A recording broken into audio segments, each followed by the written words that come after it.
नमस्कार दोस्तों, मैं हूं भानु प्रसाद और आप देख रहे हैं अतिथि देवो भव। सबसे पहले आप सभी का हमारे शो में हार्दिक स्वागत है। दोस्तों, गीत संगीत के बारे में तो आप सब जानते ही हैं। आप भी कहीं न कहीं गीतों के साथ तो जुड़े होंगे और आज के जीवन में अगर कहा जाए तो बिना गीत संगीत के जीवन की कल्पना करना भी इम्पॉसिबल है। हर व्यक्ति के जीवन में कहीं न कहीं गीत जुड़ा हुआ है। आइए आज मैं आपके साथ एक ऐसे महान व्यक्तित्व से रूबरू कराने जा रहा हूं जिनका जीवन ही गीत संगीतमय है पूरी तरह से। ब्रह्म कुमारी विद्यालय में आपने न जाने कितने सारे गीत में आपने संगीत भी दिया है, आवाज भी दिया है और आपने अपने संगीत निर्देशन में न जाने कितनी भाषाओं में आपने गवाया है। नाम के मोहताज नहीं है सारी दुनिया जिनको जानते हैं और विशेष ब्रह्म कुमारी इस जगत में आपकी आवाज दुनिया के जितने भी कंट्री हैं जहां ब्रह्म कुमारी संस्था है वहां आपके बनाए हुए गीत सुने जाते हैं। आज वो हमारे बीच में है जिनका नाम ही है ओम व्यास जी। ओम व्यास जी जो कि मुंबई से हैं। आइए मैं आप सभी को रूबरू कराता हूँ। बाबूजी, आपका बहुत बहुत स्वागत है हमारे इस स्टूडियो में। बहुत बहुत धन्यवाद आपका। मुझे तो लगता है कि मैं जब होश आया तब से मैं आपका नाम सुनते आ रहा हूँ और ब्रह्मा कुमारी में जब जुड़ा तो आपकी आवाज़ और आपके बनाए हुए गीत मैंने सुना, तो आज आप हमारे बीच में हैं तो मुझे बड़ा गर्व फील हो रहा है। ये सब बाबा की ही मेहरबानी और है। इसलिए आपका तो मैं यूँ कहूँ, इसलिए बाबूजी से शुरुआत किया मैंने कि नाम लेना भी मुझे थोड़ा सा लगता है, इसलिए बाबूजी कह के आज आपको मैं उद्बोधन करूँगा। तो बाबूजी, आपका तो बहुत बहुत स्वागत के साथ अब शुरू हो जाते हैं आपका वो गीत संगीत का जो सिलसिला है। जानना चाहेंगे कहाँ से शुरू हुई थी? बचपन से ही आप गाने का शौक था या फिर बाद में शौक पैदा हुआ? क्या ख्याल है? भानु भाई, मैं आपको बड़ी प्यारी बात बताने जा रहा हूँ। मेरे बचपन से मेरी माँ, जिसका नाम भी राधा देवी था, और राधा देवी जो है मेरी माँ, सुबह ब्रह्म मुहूर्त में जैसे बाबा योग कराते हैं वैसे ही मेरी माँ ब्रह्म मुहूर्त में भजन गाया करती, चाकी पीस के गेहूँ आटा वगैरह बनाती थी और उसी को हम खाते थे। तो मैं पेट में था, अच्छा, तब उनके भजन सुनता था और उसमें उस समय मेरी माँ गाया करती थी मीराबाई का गीत, माने चाकर राखो जी गिरधारी लाला चाकर राखो जी। बस वो प्रभाव मेरा ऐसा पड़ा कि माता की गर्भ से ही मुझे संगीत मिला। वाह। और मैं 5 साल की उम्र का हुआ तो मैंने पहला ही गीत जोधपुर के एक बड़े प्यारे मंदिर जिसका नाम है कुंज बिहारी, अच्छा, वहाँ पर एक बड़े संत आए थे, उनके सामने गीत गाया, माने चाकर राखो जी। बस महाराज जी के मुंह से निकल गया कि राधा देवी जी, ये लड़का आपका बहुत बड़ा नाम रोशन करेगा। बस क्या था। वाह वाह। तब तो फिर सिलसिला शुरू हो गई शुरू हो बचपन गया से वहीं ही। से। फिर स्कूल पढ़ाई लिखाई वो सब कहाँ पर हुई? वही जोधपुर में। अच्छा। मैंने शुरू में ही पढ़ना शुरू कर दिया था, पढ़ने में बड़ा मेरा मन लगता था और मैंने एमए इकोनॉमिक्स एलएलबी किया। और एमए इकोनॉमिक्स का विद्यार्थी आप सोचिए, संगीत में आता किंडल बर्गर पढ़ने वाला, हैने पढ़ने वाला, और वो भी मीडियम इंग्लिश में। हिंदी तो आती ही नहीं थी मुझको। अच्छा। तो मैंने जब एमए किया इकोनॉमिक्स में और फिर हमारी शादी, जिस गांव से हम रहने वाले थे उसका नाम था डीडवाना, राजस्थान। तो वहीं पर मेरा मतलब जो है शादी भी मेरी श्रीमती सुशीला देवी व्यास से हो गई। अच्छा। और वो भी मुझे ऐसी मिली कि वो संगीत के माध्यम को छुड़वाना नहीं चाहते थे। अच्छा अच्छा। वो मैं उस समय सारे प्लेबैक सिंगरों के गीत की आवाज़ों में गाता था, क्योंकि हम तो बिना का गीतमाला सुनते थे। अब देखिए विचित्र बात, बिना का गीतमाला उस समय घर में रेडियो नहीं हुआ करते थे। वो समय एक विचित्र था। तो हम पान की दुकान पे जाकर के रेडियो सुनते थे, तो पान वाला बोलता था जो पान नहीं खाता है वो रेडियो नहीं सुन सकता आकर के इधर। अच्छा। वो आदमी खड़े कर देता था। अच्छा।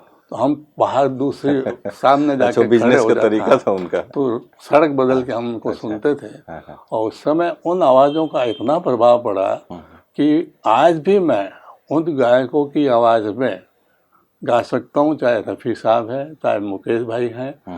और चाहे अहमद कुमार है, चाहे मन्ना डे है, चाहे तलत महमूद है, मैंने इनको अपना प्राय गुरु ही माना कि इनसे मैंने सीखा संगीत रेडियो के माध्यम से, वो भी था बिना का गीतमाला। वाह वाह। अगर आप कहेंगे कि आप ऐसे कैसे सबको गा लेते हैं, मैं आपको सैंपल देता हूँ। रफ़ी साहब को तो वही मैं पूछने ही वाला था actually। रफ़ी साहब को तो गा लेते हैं, लेकिन फिर भी मैं आपको एक दो लाइनें एक एक सुनाता हूँ कि मैं किस तरह से उनकी आवाज़ों की कॉपी करता था। मेरे दिल में उस समय रफ़ी साहब बड़े समाये हुए थे। तो उनका एक गीत था बड़ा पॉपुलर, अच्छा लगता था, प्रेममय गीत भी था।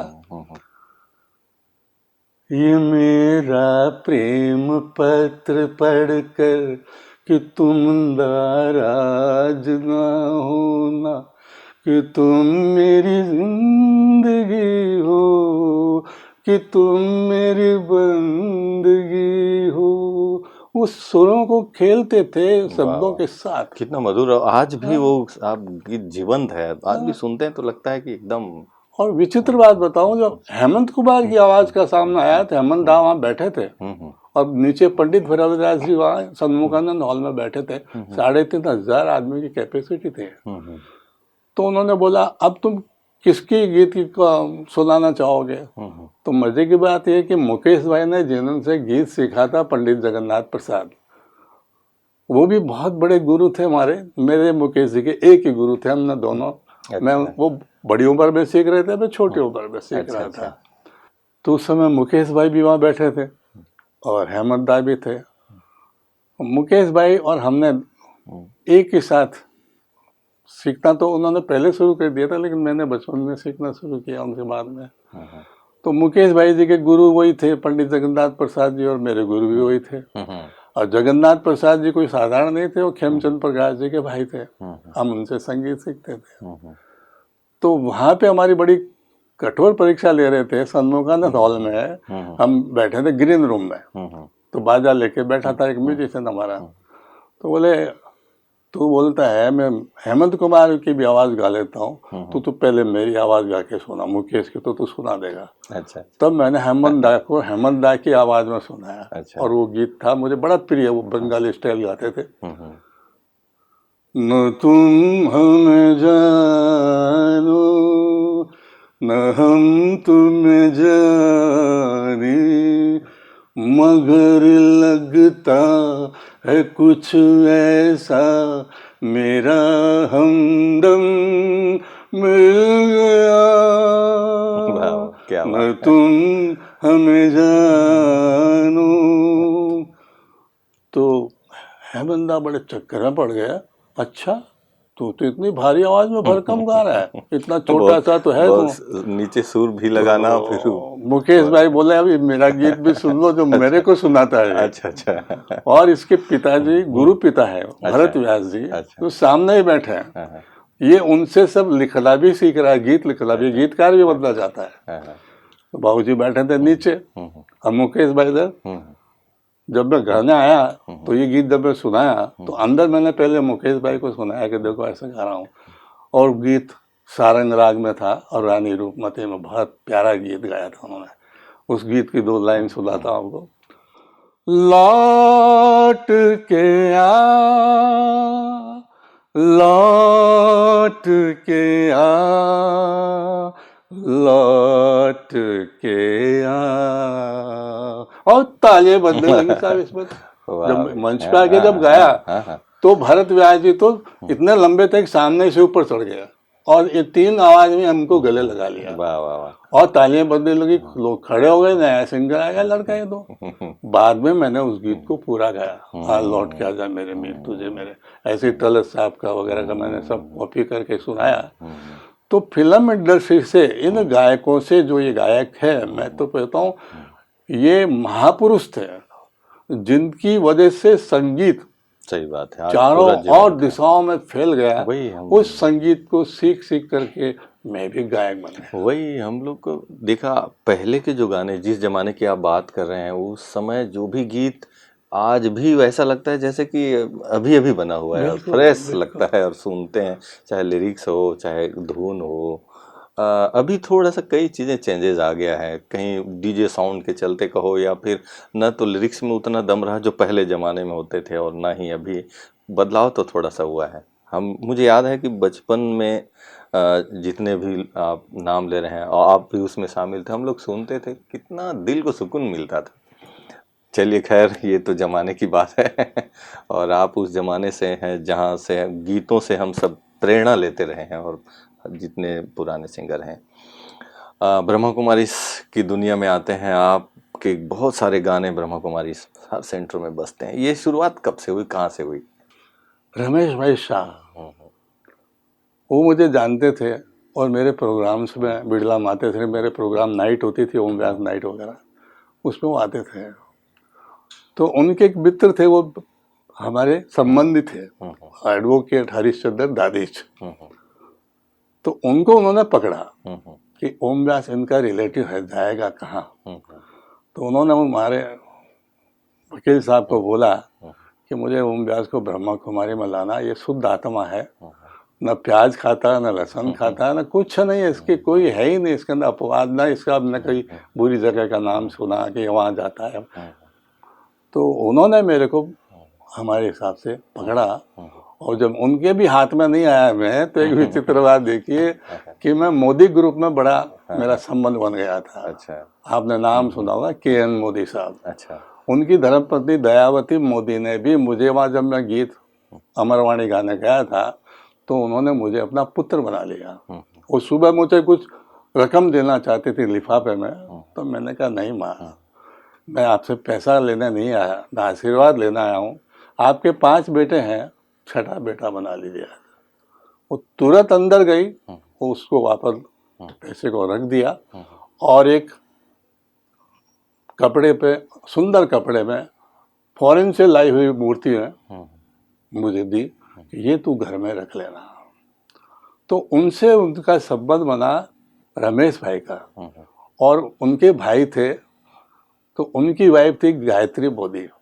गायत्री मोदी जी को उन्होंने बोला, बहन जी, किसी भी तरह की, ओम व्यास को संगीत बहुत अच्छा उसको ज्ञान है, तो आप उसको बोलिए कि वो हमारे इसमें आवे ज्ञान में, उसको अच्छा लगे तो ज्वाइन करे, लेकिन आवे तो उसको बोलिए ज़रूर आप।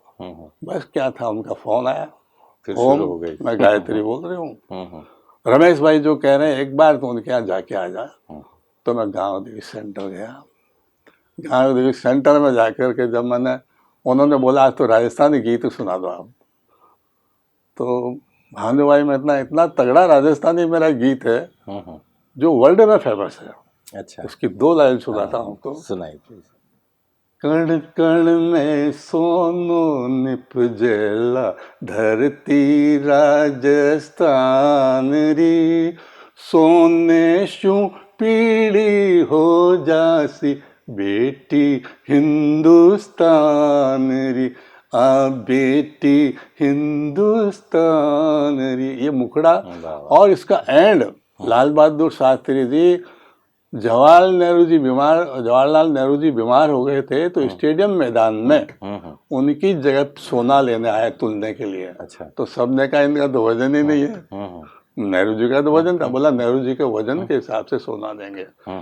तो हमने उस गीत में क्या जोड़ दिया था, जाग जाग रे राजस्थानी, पड़ो रे नींद कहीं सोवे है, घर में थारे सोनो गड्डियो, कर्मा ने कहीं रोवे है, राष्ट्र कोष ने सोनो देसी, जनता राजस्थान री, सोने शू पीड़ी हो जासी, बेटी हिंदुस्तान री। अब क्या कहला साथी जी मुझे पकड़ के उठावे, लेकिन मैं उठ नहीं पाया ले, फिर भी उन्होंने अपने सीने से लगा लिया।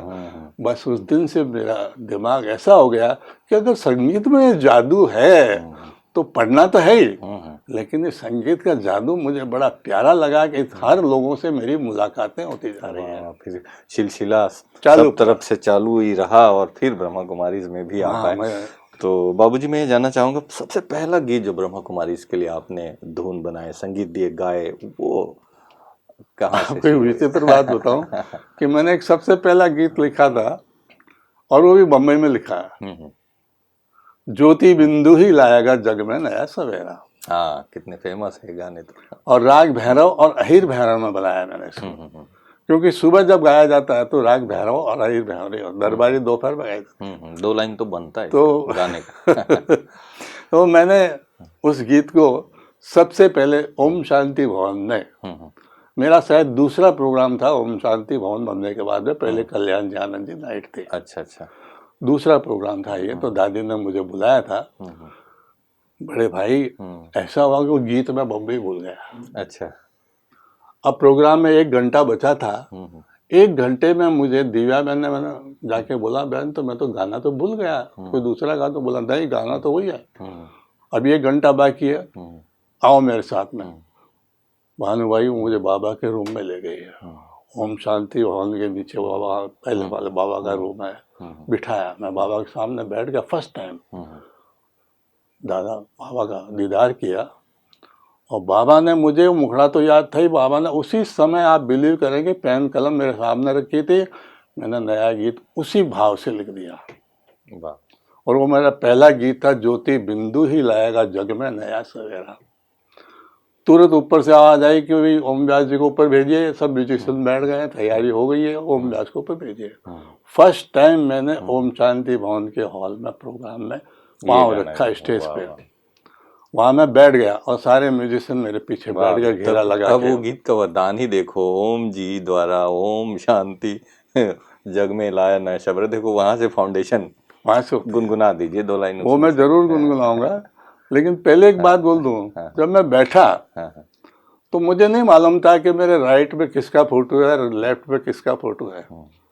ये ज्ञान की बात बता रहा हूँ इस गीत के माध्यम से, कि मैंने राइट में हाथ किया तो बाबा की तरफ हाथ किया, और सारा गाना ये बाबा को देख देख के हाथ उसी देखता नहीं था, हाथ उधर करके गाता था मैं, ज्योति बिंदु ही लाएगा जग। तो इसका मतलब ये हुआ कि बाबा है, बाबा रहेंगे, और बाबा हमेशा हमें प्यार करते रहेंगे, जिंदगी की नई राहों को आपको आगे बढ़ाते रहेंगे राहों में। तो वो गीत मैं आपके सामने 2-4 लाइन गुनगुनाता हूँ, बड़ा प्यारा गीत है।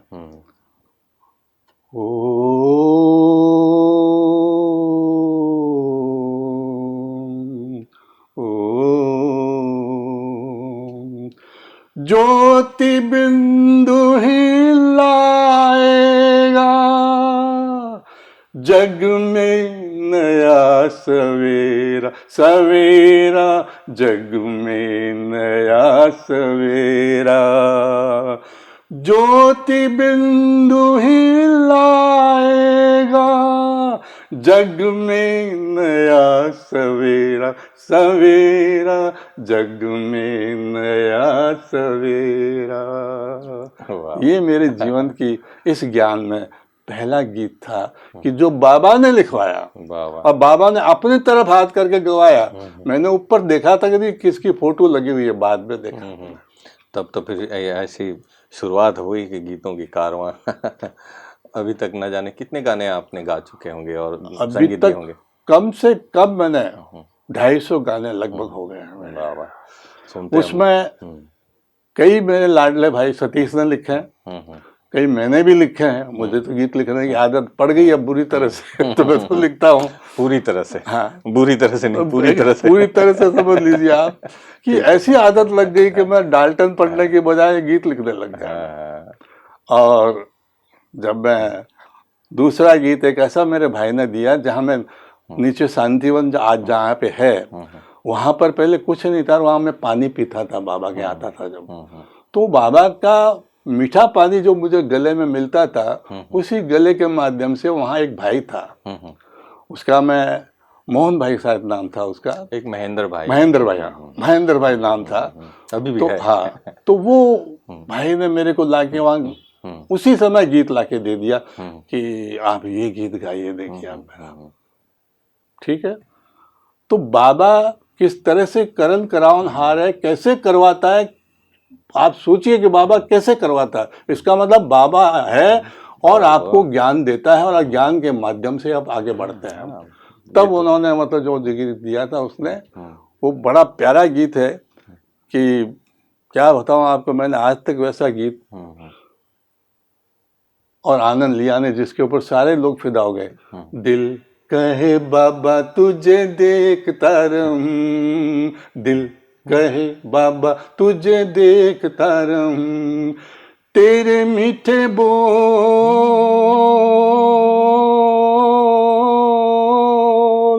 तेरे मीठे बोल बाबा सुनता रहूं, सुनता रहूं, दिल कहे बाबा तुझे देखता रहूं, दिल कहे बाबा तुझे देखता रहूं। वाह भाई, ब्रह्मा कुमारी में वैसे मुझे लगभग 25 साल तो समर्पित हो गए। मैं हर गुरुवार को ये गाना सुनता हूँ और मुझे याद है दादी प्रकाश मणि जी, जानकी दादी, गुलजार दादी, जो जितनी दादियाँ, रतन मुनि दादी, अभी भोग के बाद जब ये गीत बजाए जाते हैं, हाँ? ये फिक्स है, लोग डांस करते हैं, एंजॉय करते हैं ये गीत से। और जो भोग में आप जो 2-3 गाने तो आपके ही बजते हैं, और जो तो एक तो ये भोग लगाना हो, शिव बाबा के पास पहुंचना हो, तो भी एक बहुत बड़ा लिफ्ट आपके गले में बाबा ने नवाजा है। कितनी ये जो आपने बात कही ना कि जो भोग में गीत बजते हैं, ये बड़ी सुंदर बात कही आपने। तब ये गीत आप रिकॉर्ड कर रहे थे, गा रहे थे, तब मालूम था आपको या कि उस टाइप भोग के हिसाब से इसको बनाया जा रहा है, आगे चल के ये इस तरह से इतना फेमस होगा? पूरा ज्ञान दिव्या बहन देती थी। अच्छा, दिव्या बहन पूरी इन गानों में गाइडलाइन बन रही थी, इन गीतों को समझाती थी कि ओम भाई इन गीतों के माध्यम से ये वहाँ होता है। और उस दिव्या बहन ने इतना मुझे ज्ञान दे दिया, खुद रिकॉर्डिंग में आकर बैठा करती थी और इतनी मेहनत उन्होंने की है मुझे इस गानों के गवाने में। और प्रकाश मणि दादी ने, जब मैं पहला पांडव भवन में जो प्रोग्राम आया था दिल के बाबा गाया, उस जो मैंने स्टेज पे 8 गीत गाए, 8-9 गीत, उनको सारों को कैसेट बनाने उसको आदेश दे दिया तुलसी भाई को कि 8 गानों की कैसेट बनाओ। और उसका नाम भी मुझे कुछ नहीं पूछा, कुछ नहीं मालूम, ओम संध्या रख दिया। अब ओम संध्या में जितने भी गीत है मैंने स्टेज पे गाए हैं। सीडी में भी उस टाइम, कैसेट के जमाने में भी, या सीडी भी, अब आजकल तो पेन ड्राइव है, तो कई सीडी का नाम भी वैसे ही आपके नाम से जुड़ा, ओम ध्वनि, ओम और क्या क्या उसी से जुड़ा हुआ था। मुझे ओम संध्या और भी कई हैं जो जुड़े हुए इससे। बाबूजी, मैं जब से यहाँ आया हूँ मधुबन में, आप बहुत बार यहाँ आया, विशेष शिवरात्रि हो या कई ऐसे मौके पर तो आप बाबा मिलन में आते रहे हैं। और मैंने देखा है दादी प्रकाश मणि जी भी आपको, जब आप नीचे बैठे होते हैं तो दादी आपको मंच में बुला के इतना प्यार, इतना सम्मान, दुलार देती हैं, कई बार देखा है मैंने। इसके पीछे कोई सीक्रेट क्या है, इतना प्यार करती सब दादियाँ आपको? सीक्रेट क्या, अपनी भावनाएं हमारी उनके चरणों में समर्पित थी। उनको मालूम था ये बच्चा हमको चरणों की तरफ देख करके फिर बात करता है। जब दादी प्रकाश मणि से बात होती थी, भले ही वो मुझे गले लगा लेती थी पांडव भवन में, लेकिन मैं उनके चरणों में झुकता था। और जहाँ गुलजार दादी का सवाल है, वो तो मंच के ऊपर जब बाबा आते थे उनके, तब ज्ञान सरोवर में भी मैंने गाया, प्रभु मिलन की मस्तियों में झूमता मन गा रहा। फिर वो जब शांतिवन में थी तो वहाँ पे भी दादी के सामने मैंने गीत गाया, कौन करेगा बाबा तेरे सिवा हम बच्चों को, जो भी था वो गाया मैंने।